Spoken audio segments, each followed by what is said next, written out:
What's going on, guys? It's the Hockey Radar tracking drafts and prospects, and today we are continuing my early top 15 for the 2026 draft. This is part 2 of my top 15, looking at picks 7 to 1, so if you haven't seen my part 1, make sure to go check it out on my page, along with tons of other prospect content. Like I mentioned in part 1, this is a very early ranking, and there will definitely be some movement throughout the year, so I hope to make some updated rankings every month or so to keep you guys updated. Getting right back into things with pick number 7, we are going with one of my highest ranked centers on the draft table, Tynan Lawrence of the Muskegon Lumberjacks in the USHL. As one of the top centers right now in the 2026 draft, there is a high chance that he could go anywhere in the top 10, even as high as top 5, considering how weak the center depth is in this draft and how coveted centers are in the NHL. Unfortunately, due to injury, Lawrence has only gotten into 2 games this season as the captain of the Lumberjacks, putting up a goal and 1 assist, but he is already a USHL champion and the reigning playoff MVP that he won as a 16-year-old. He is committed to BU in the NCAA, so I would put him at least 1, maybe 2 years removed from the NHL after this season.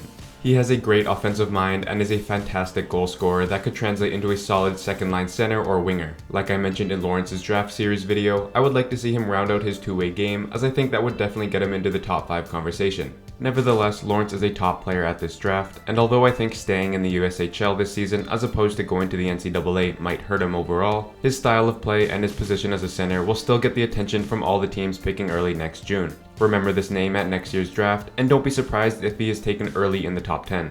Up next at 6, we have the first of 2 big-bodied OHL forwards, starting with Ryan Rubrock of the Niagara Ice Dogs. Rubrock, who I originally had listed as a left wing, has started off the season at center for Niagara, which is huge for his draft stock, as he would slot in as the number 4 or 5 winger behind guys like McKenna and Stenberg, but now, with this change, he is arguably the best center in this draft. He had a slow start, but is now up to 11 goals and 21 points in just 20 games so far this season, and listed at 6'4", 220 pounds, he looks like a beast. Like I mentioned with Lawrence, being a top center in this particular draft year is huge, and could honestly be the reason he could jump up to the 5 or 4 spot at next year's draft, seeing as how much teams value the center position in this league. Rubrock is an exceptional goal scorer who can find the back of the net from almost anywhere on the ice with almost any type of shot. His big frame allows him to protect the puck well in all areas of the ice, and his strong playmaking ability really makes him a well-rounded offensive player. He will represent Team CHL at the Prospects Challenge, and I fully expect him to play a large role for that team and be one of the most impactful players. Like Lawrence, if he can round out his defensive game and become a solid two-way center, I honestly wouldn't be surprised if he leapfrogs some of the other wingers or defenders into a top 3 or top 4 pick next year. He has been ranked all over the top 5 by most, and if he continues this strong season and stays at center all year, expect him to be taken early at next June and potentially hop right into some NHL action next season, even if it's just a 9-game trial. Getting right into the top 5, we have another giant forward from the OHL, Ethan Belchetz of the Windsor Spitfires. Currently 9th in OHL scoring as a 17-year-old with 16 goals, 27 points in 21 games, he has arguably been the Spits' best forward on a team with first-rounders Liam Greentree and Jack Nesbitt, again as just a 17-year-old kid. He has been ranked mostly around the 5 spot, and unfortunately for him that is probably the highest he can go, with the top 3 essentially being locked in, and with the 4th pick most likely being either a right shot defender or a center. However, his skill is undeniable as he is a great power forward standing at 6'5", 230 pounds. He can forecheck, he can hit, he can score in numerous ways, and once he gets going down the wing with the puck, there is not much you can do to stop him.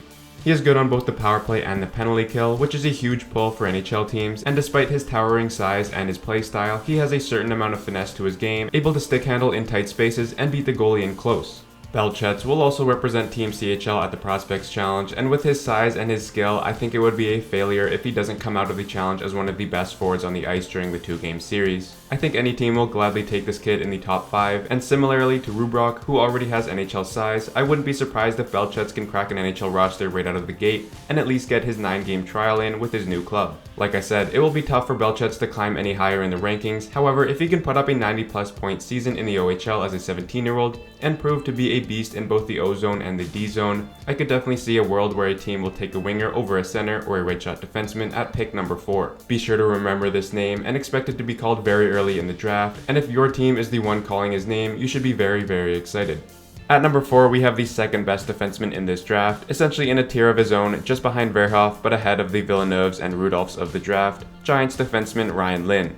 Wearing the A this season for Vancouver, Lynn is off to a strong start, ranking second in league scoring for a defenseman, with 21 assists and 24 points in just 21 games in the Western Hockey League, on pace for just shy of 80 points. However, I fully expect him to surpass that threshold and heat up as the season continues. Lynn will represent Team CHL at the Prospects Challenge, and because NCAA players are not eligible for this series, Lynn has all the opportunity in the world to be the best defenseman on the ice and one of the best players of the whole series, which could help solidify his spot in the top 5.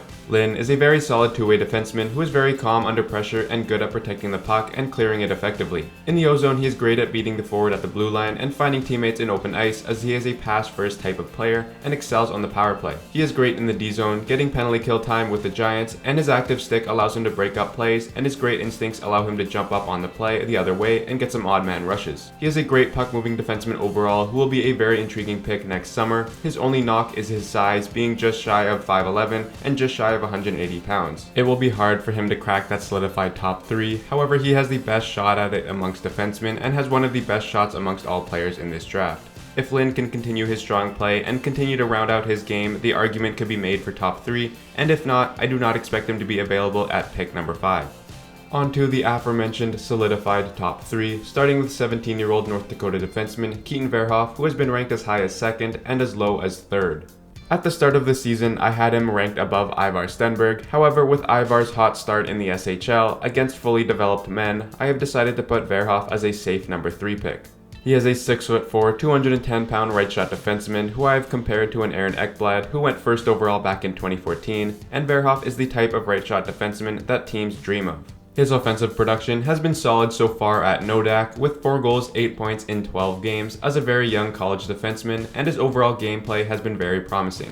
He is a solid two-way defenseman with offensive upside. He could easily be a top 2 defenseman on a team with strong potential to be a number 1 guy and could run a top power play unit. He's got a great shot from the point and overall great offensive instincts. He has great heads-up play, breaking the puck out and finding open teammates in all 3 zones of the ice. And for a big-bodied defenseman, he has solid edge work and stick skills to beat the forward at the blue line. Verhoff still has the potential to battle for that 2nd overall pick and maybe even for the 1st overall pick, all depending on if Stenberg or McKenna start to fizzle out, or depending on if the picking team is in desperate need for a number 1 defenseman. For example, if Nashville wins the pick, they just picked up Brady Martin and have an aging Roman Josi, maybe, just maybe, they could look at Verhoff at that number 1 pick. All hypothetical, but all I am saying is that there is potential between all 3 of those players to go number 1, and the gap that was between Verhoff and McKenna is not as large as it once was. At pick number 2, I'm sure you can guess it, it's Ivar Stenberg of Frölunda in the SHL. For someone who was already high on Stenberg, even I am pleasantly surprised to see him start off so hot in the SHL this season as an 18-year-old kid. After a dominant J20 national season last year and a rough go at the SHL last year with only 3 points in 25 games, I knew there was potential to be a half point per game kind of guy this season, but I would never have guessed that he would come out guns a-blazing and put up 15 points in 19 games, nearly being a point per game player.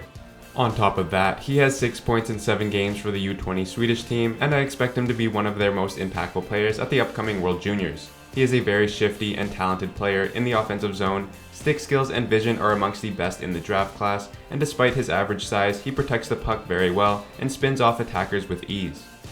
On the power play, I have mentioned that he looks a bit like Kucherov, the way he fakes a one-timer and slips the puck into the slot for a quick one-timer. Stenberg has a very typical high Swedish hockey IQ, and I have no doubts that he will be able to translate his game to the NHL. Like I said, due to his very hot start, I have him above Verhoff as of now, and both of them are much closer to McKenna compared to the beginning of the season.